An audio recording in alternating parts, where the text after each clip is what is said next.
নমস্কাৰ শ্ৰোতাসকল তো আজি আমি এটা নতুন টপিক এটা আৰম্ভ কৰিব ওলাইছোঁ তো আমি জানো যে 3 সেপ্টেম্বৰ প্ৰতি বছৰে আমাৰ কি কৰা যায় অভিৰুচি দিৱস হিচাপত পালন কৰা যায় তো এতিয়া কি হৈছে ফৰ দ্য ফাৰ্ষ্ট টাইম মানে কি কৰিছে আসাম অলিম্পিক এছ'চিয়েশ্যনে লঞ্চ কৰিছে এটা Bhogeswar Baruah national sports award বুলি এটা নতুনকৈ লঞ্চ কৰিছে তো আমি সকলোৱে জানো যে একচুয়ালি ভোগেশ্বৰ বৰুৱা অভিৰুচি দিৱস হিচাপত আমি পালন কৰোঁ এটো কিন্তু প্ৰথমবাৰৰ কাৰণে কি কৰিছে আসাম অলিম্পিক এছ'চিয়েশ্যনে ভোগেশ্বৰ বৰুৱা এটা নেশ্যনেল লেভেলৰ স্পৰ্টছ এৱাৰ্ড হিচাপত এটা সিহঁতে নতুনকৈ ইবাৰৰ পৰা মানে কাৰ্যসূচী কৰিছে তো এটো এক্সাম পাৰপাজৰ কাৰণে ইম্পৰ্টেণ্ট হৈ যায় যেহেতু ইয়াত বহুতো আমাৰ নেশ্যনেল লেভেলৰ প্লেয়াৰো আমাৰ ইয়াত নতুনকৈ এৱাৰ্ড পাইছে আৰু যেহেতু ফৰ দ্য ফাৰ্ষ্ট টাইম হৈছে তো আমি আহক আমি অলপ ডিছকাশ্যন কৰোঁ ইয়াৰ বিষয়ে কিন্তু এটা কথা আমি ডাইৰেক্ট আমি এৱাৰ্ডখিনি জনাৰ আগতে আমি প্ৰথমতে ভোগেশ্বৰ বৰুৱাৰ ওপৰত অকমান আমি জানি থোৱাটো ভাল তো ভোগেশ্বৰ বৰুৱানো কোন আছিল তো ভোগেশ্বৰ বৰুৱাৰ যদি আমি আৰ্লি লাইফ ক'ব যাওঁ তেখেতৰ ছেপ্টেম্বৰ 3 1940 তেখেতৰ জন্ম হৈছিলে ক'ত হৈছিলে শিৱসাগৰ ডিষ্ট্ৰিক্টত জন্ম হৈছিলে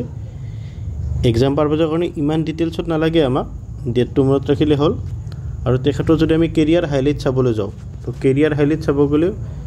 কি কৰিছে won gold medal in the 800 race at in 1966 Asian Games in Bangkok তো তেওঁ প্ৰথমতে কি কৰিছিলে 1966ত এছিয়ান গেমছত মানে গোল্ড মেডেল জিকিছিলে আৰু এটো কিমান আছিলে 800 মিটাৰৰ এটো ৰেচ আছিলে আৰু হেতু তেখেতে কি এটা নতুন এটা এছিয়ান ৰেকৰ্ড এটা সেট কৰিছিলে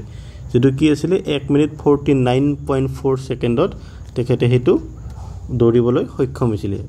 আৰু যেহেতু এটো গোল্ড মেডেল পাইছিলে সেই গোল্ড মেডেল পোৱাৰ কাৰণে তেখেতক কি কৰিছিলে 1967ত অৰ্জুন এৱাৰ্ড হিচাপত আমাক সংগঠিত কৰিছিলে তেখেতক আৰু এটো কি হয় হাইয়েষ্ট স্পৰ্টিং অনাৰ ইন ইণ্ডিয়া এটো হয় আৰু তাৰে পিছতো এখেতে ভালেখিনি এৱাৰ্ড পাইছে সেইখিনি ইমান ইম্পৰ্টেণ্ট নহয় কিন্তু আমাৰ এটো বেছি ইম্পৰ্টেণ্ট যেনে 1966ত তেখেতে গোল্ড পাইছিলে আৰু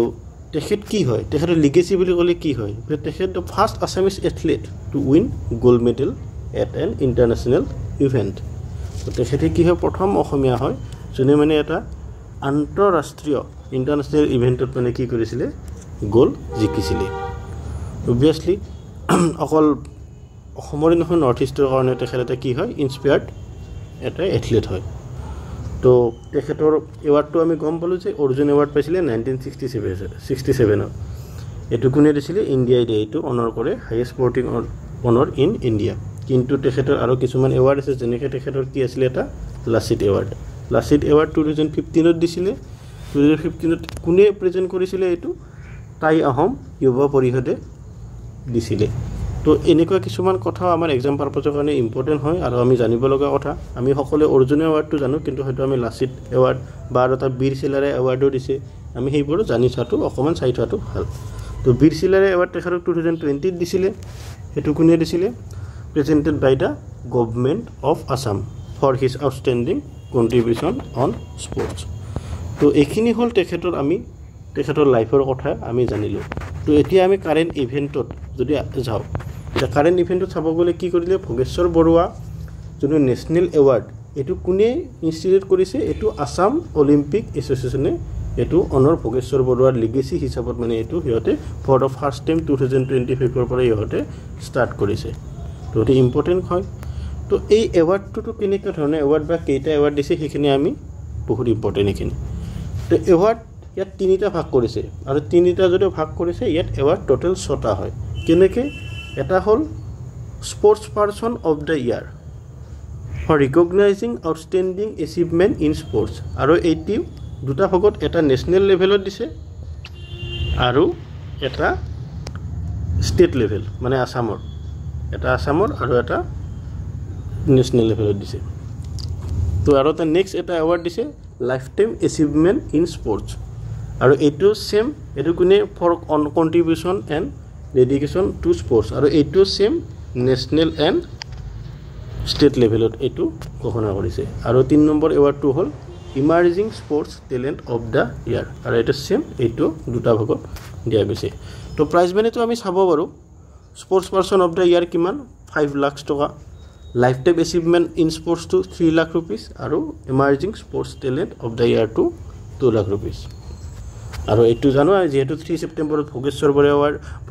অভিৰুচি দিৱস হিচাপত পালন কৰোঁ সেই অভিৰুচি দিৱসৰ দিনাই এইটো এৱাৰ্ডটো ঘোষণা কৰা হৈছে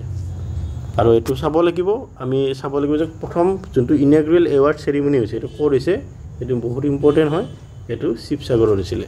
অসমত তো এতিয়া আহকচোন আমি এৱাৰ্ডখিনি চাওঁ কোনে কোনে এৱাৰ্ড পালে তো ইনাগ্ৰেল এৱাৰ্ড উইনাৰ 2025 তো বেষ্ট স্পৰ্টছ পাৰ্চন এইটো national level best sports person national level যদি চাওঁ এইটো পাইছিলে মানৱ বকাৰ অলিম্পিক মেডেলিষ্ট শ্বুটিং আৰু অবভিয়াছলি আমি দেখিছিলোঁ তেখেতে যেটো আমাৰ কৰিছিলে ফ্ৰান্সত হৈছিলে পেৰিছত হৈছিলে তাতে তেখেতে পাইছিলে অলিম্পিকত আৰু নেক্সট আমাৰ লাইফ টাইম এচিভমেণ্ট এৱাৰ্ড আৰু এইটো নেশ্যনেল লেভেলত কোনে পাইছে আমাৰ যদি লেজেণ্ডাৰী ফুটবলাৰ হয় কোন হয় এজন সুনীল ছেত্ৰী তেখেতে বৰ্তমান ৰিটায়াৰ ল'লে বাৰু আৰু নেক্সট হ'ল ইমাৰ্জিং প্লেয়াৰ নেশ্যনেল এইটো বেদব্ৰত ভৰালী এথলেটিক্স বেদব্ৰত ভৰালী বুলি ক'লে অসমীয়াতে লাগে কিন্তু নাভাবিব যে এইজন মানে ষ্টেট লেভেলত পাইছে বেদব্ৰত ভৰালী এইজন নেশ্যনেল লেভেলত পাইছে এতিয়া যদি আমি অসমৰ চাওঁ কোনে কোনে পাইছে বেষ্ট স্পৰ্টছ পাৰ্চন অসমৰ কোনে পাইছে লাভলিনা বৰগোহাঁই কি পাইছিলে অলিম্পিকৰ ব্ৰঞ্জ মেডেলিষ্ট পাইছিলে কিহত বক্সিঙত পাইছিলে এইটো চাব আৰু এটা হ'ল লাইফ টাইম এচিভমেণ্ট এৱাৰ্ড এইটো অসমৰ কোনে পাইছে দীপাংকৰ ভট্টাচাৰ্য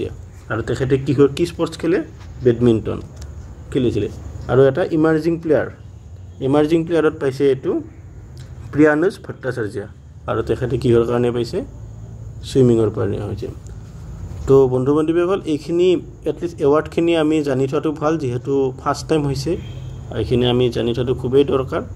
তো আৰু আপোনালোকক যদি ইয়াৰ PDF লাগে আমাৰ জ্ঞান বাৰ্তা টেলিগ্ৰাম চেনেলত পাব আপোনালোকে এইখিনি থেংক ইউ